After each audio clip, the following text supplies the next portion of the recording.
I'm Peter van Dorp from the Amsterdam office. I've been involved in both the PCR project and the NWE project from the beginning, mostly from the systems angle, but also on the project board and steering committee level. And I'm going to take you through a couple of, well, possible scenarios. I'll spare you the impossible ones, but even the possible ones are quite a few. But fortunately, except for the happy day scenario, all of them will be quite rare, is our expectation. First of all, the price coupling process in a bit more detail. So the arrow behind is arrow of time, and its split tail over, can I point? Yes, over here is, the top part is the TSO part, so that's where the process starts.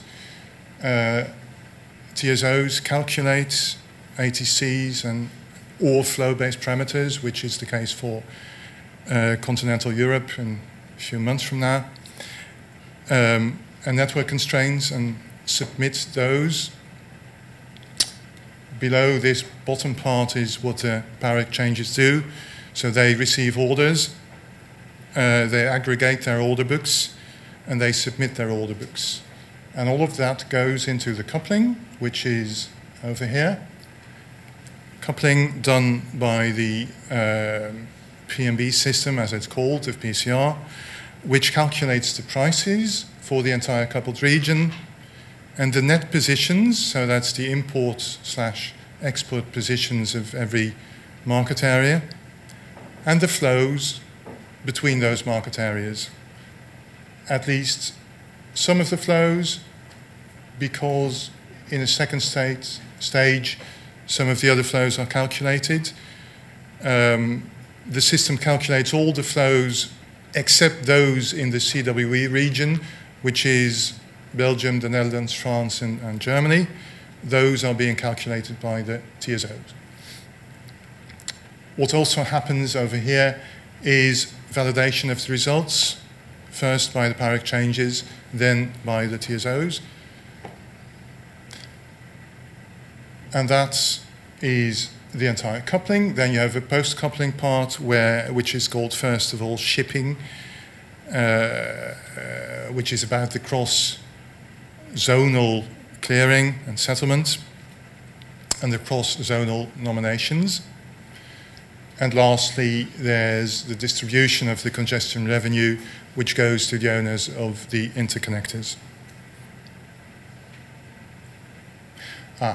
This this daunting picture shows you not so much the PCR process, but the PCR topology. So what you are seeing here are zones or market areas of the entire PCR region. That's not the region we're going live with. We're only going live with the CWE plus Nordic plus GB, obviously, region. But later on, you'll also have, so this is Nordic over here, including this. This is CWE, NL, Belgium, France, Germany. This is GB, which is coupled on this side to NL and on this side to France. Here you have Iberia, which will come on board later on, Spain, Portugal, and Morocco. And here you have a whole cluster of Italy, which will come on board even later. Now, the business process of NWE starts out with the TSO process, where by 9:30, there's submission by TSOs of their CZCs, which is the new word for ATCs, cross-zonal capacities, and other allocation constraints, if any, to PCR. Then you get into the PCR process, which is about processing of the order books, a submission of the order books at the order book closure time of 11 o'clock, calculation of the results, a first preliminary publication of those results, which happens over here, then a final validation of the results, followed by a final publication. Normally it'll be the same, so it's just a confirmation of the results you already got. And then a couple of post-coupling activities, including nominations.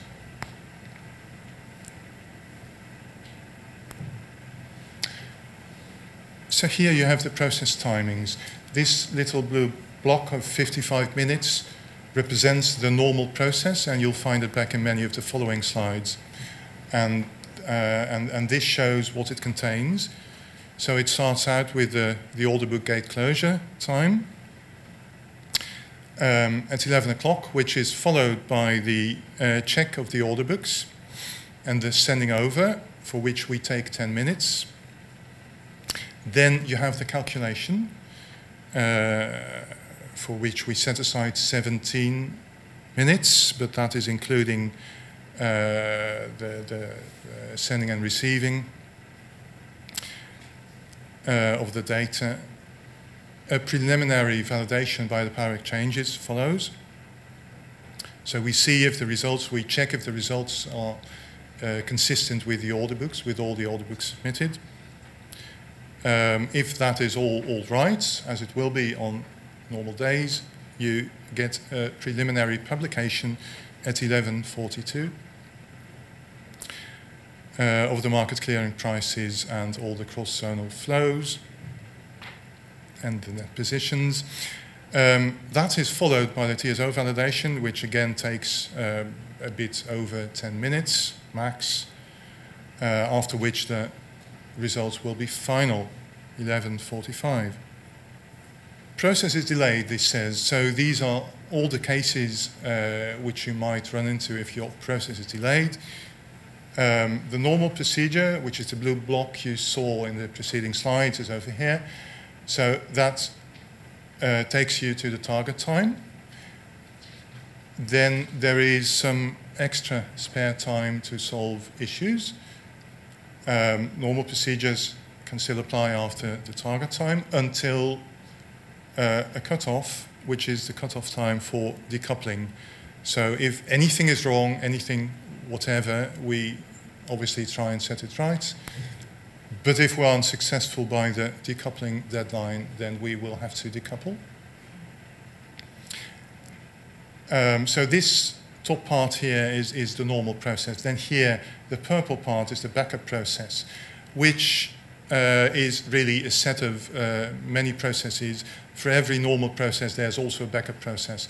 So if the normal one doesn't work, we go to the backup one, and normally you would not notice that. And then there's also the fallback at the bottom, which is about decoupling part of the region or the entire region. And after this decoupling deadline, you can see here at the bottom there is a decoupling. So if we hit the deadline, there's no choice but to decouple. So if the process gets delayed, what happens and where could it get delayed? First of all, it can get delayed in the pre-coupling phase. And if it does, then, so normally there's submission of the network data until 9:30. But if that gets delayed for whatever reason, we have the time until 10:45 to solve issues. So that's delay in the pre-coupling phase. I'll come to details in further on. Then there is potential delays in the coupling phase. There is a time allowance for technical difficulties, and you'll find it back in the coming slides in this as this green box, 55 minutes max. Also, there is time allowed for special market procedures, which kick in if there is if a price threshold is hit anywhere across the region, and that is shown in the following slides by this light blue block, and it has a max time of 48 minutes. And you also see in the following slides this red dotted line, which indicates the full decoupling deadline. So if that one is hit, we can only decouple fully. And it is set at 12:50. Post-coupling, we also have a deadline, and this deadline is mainly a CWE deadline. So that's for France, Belgium, the Netherlands, and Germany. But because we are going to be a coupled region, it is of importance to GB as well. Then a bit about this blue block. So second auctions, what are they? When are they triggered? So in case at least one of the GB prices hit a predefined price threshold, which is shown down here, plus £500 or minus 150, we run a second auction. And that consists of routine in reopening the order books for 10 minutes. So to give you the opportunity to modify your bid in order to improve the market situation. And then that is obviously followed by a second calculation. Second auctions already exist in the CWE region, and they will continue to work as they are doing now. So if their threshold is hit, that's in euros, the same amounts, then they'll do a second auction, and if they do so, we'll do so as well in GB. If after second auction still thresholds are hit, which is obviously a possibility, there won't be a third auction. So that's, I guess, why we call it a second auction. It is literally a second auction, and just that. Now this shows you a couple of process timings with the blocks you have seen in the preceding slide. So the dark blue block is the normal process, and here you have the normal process. This is the happy day scenario, which we expect to be running in most of the days by far. So that is a PCR normal process of about 55 minutes, followed by a notification process, nomination process of an hour max.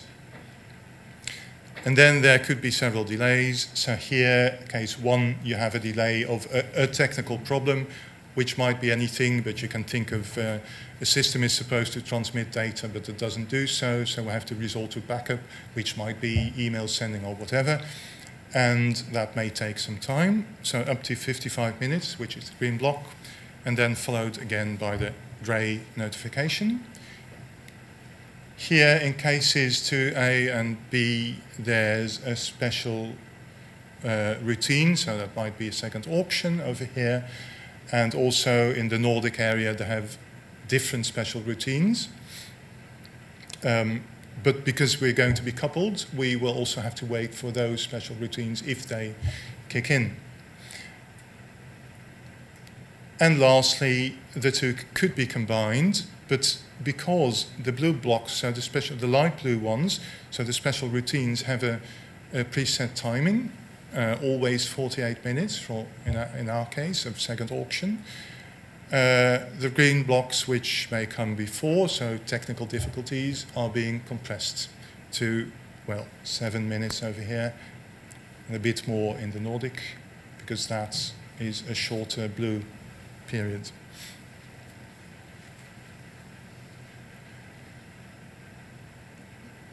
So this all has assumed, in the end, we are still fine and we can stay coupled. But now, potentially, we cannot stay coupled, so you run into your fallback procedures. First of all, apparently I have to say something about the backup procedures, so the purple blocks. Well, the interesting thing about the backup procedures is you won't notice. So if we cannot transmit a set of data the normal way, we'll do that in a backup way. Normally that would be by means of email, but you wouldn't know that. Only the process might take a bit longer. So in a way, those purple blocks are hidden behind the normal ones. But that is different for the fallback procedures. You will notice those because they involve some sort of decoupling. And the first one, and the most obvious one, is a full decoupling of NWE. If the decoupling deadline is hit, there will be a full decoupling. And that means there is on the interconnectors, all the interconnectors, the internal CWE interconnectors, the interconnectors between the CWE and the Nordic area, there will be shadow auctions. GB is more interesting, I guess. So in GB, on the IFA interconnector, there's going also to be a shadow auction organized by RTE and National Grid. The virtual interconnector, so that is the interconnector between the two GB markets, is set to 0. It's a decoupling after all. The BritNet interconnector will give its capacity to intraday, and both power exchanges will reopen their order books and perform a local day-ahead spot market calculation. In the Nordic area, there's going to be a shadow auction on 3 of the 4 Nordic links.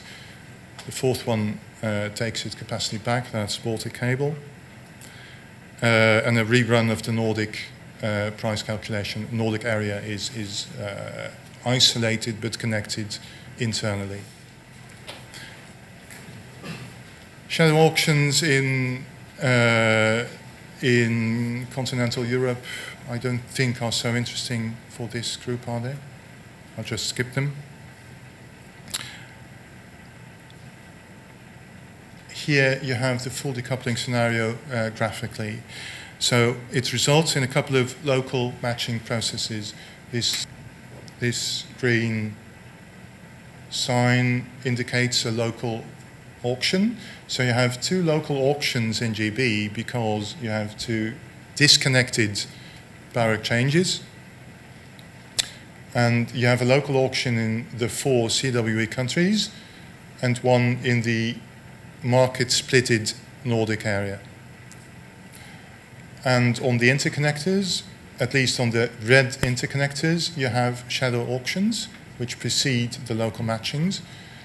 So you see that's true for IFA, but it's not true for BritNet, which is why BritNet is not drawn in here.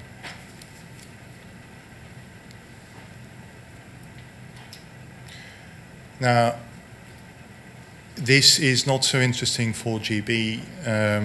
There is a very strict deadline for nominations in the CWE area, which is 2:30. And this is only interesting if we are coupled to that area. If we're not coupled, in the case of a full decoupling, we don't really care. But these slides show that the TSOs in the CWE area have found a way of giving an extra 15 minutes to the markets in stressed situations, but I'll skip it. Here you have a couple of process timings for full decoupling in NWE, which in these cases would be triggered by a technical problem, so that's the green block, which is not resolved in time. So the process hits the decoupling deadline of 12:50, and you go into full decoupling. Now this is case 4 is the normal case of the full decoupling, where you have it here and it's followed by the normal notification process, be it in a decoupled mode. But it could also happen that in the full decoupling, so when local auctions are run, you hit a price threshold, which is this blue block, and then you'd have a second auction in decoupled mode, and again followed by notifications. And this case is not interesting, 5B, because it's only applicable to the Nordic area.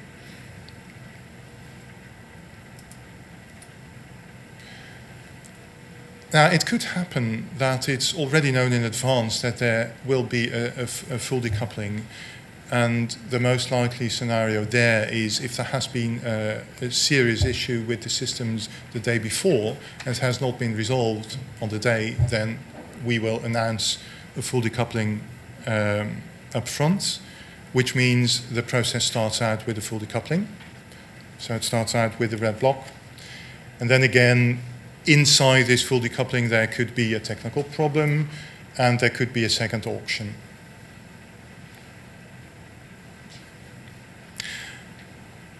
Now, there's not only a full decoupling, there's also potentially partial decouplings, because the entire region will want to stay coupled as much as possible. If there's only a problem in a single player, which could be a TSO or a PARC change, then the first option is to kick that player out for the day and try and stay coupled with all the others. So a bidding area or a set of bidding areas could be out. An interconnector or a set of interconnectors could be out.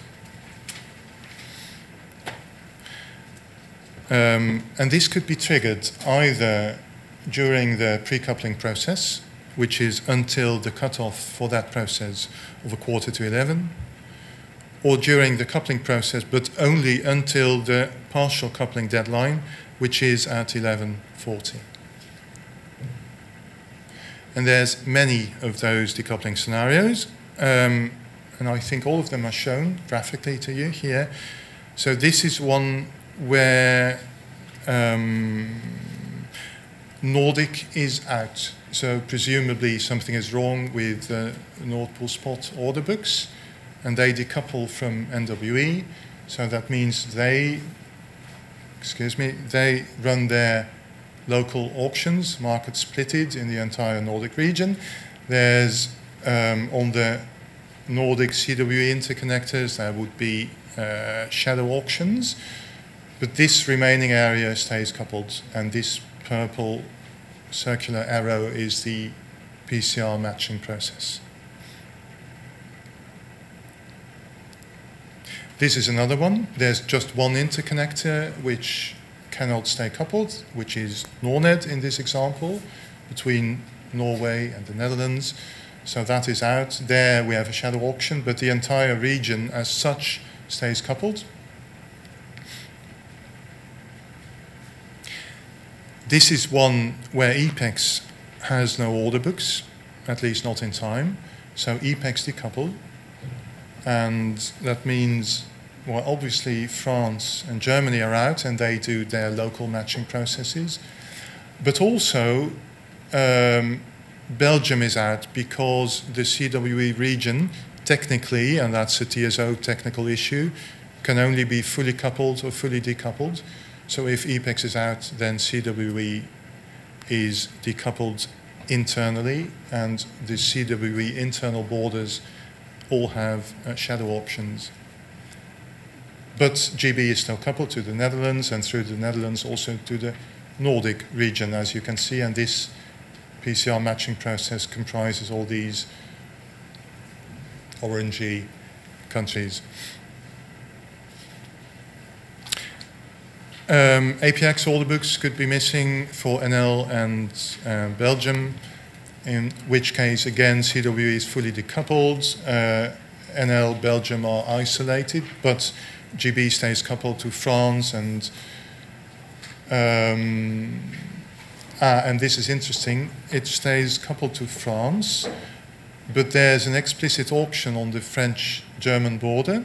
So even though the PCR coupling comprises all the orange countries, it really is a region split in two. But this region split in two on the French-German border, the results for it are calculated by a single run of the PCR algorithm, and only there's a local matching in NL and BE. Yet another one, there is a difficulty with the TSOs of CWE, which means CWE internally decouples, which isolates Belgium, because it does not have any external interconnectors. But the other three countries, France, Germany, the Netherlands stay coupled externally because they do have external interconnectors. So both BritNet and IFA are in, and also these interconnectors between Germany, Netherlands on one hand, and the Nordic area on the other. Now this is an overview again of all those decoupling scenarios. We have seen most of them, not all, but you can read it for yourself.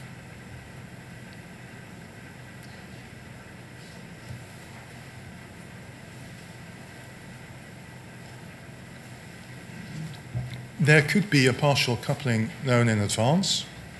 So for instance, IFA may know they won't have ATCs, so they will be decoupled straight from the start, which means the entire process starts out with a partial coupling, which is a coupling of the region except the part that is out. And then you have all these scenarios, but they're very similar to the normal ones, only you start out with a partial coupling rather than a full coupling. But also here you could have technical problems, you could have special procedures, and you could have a combination of the two. And also, as you can imagine, even if we start out with a partial coupling, we could run into a full decoupling because there is a technical problem and it cannot be solved in time, so we hit the decoupling deadline.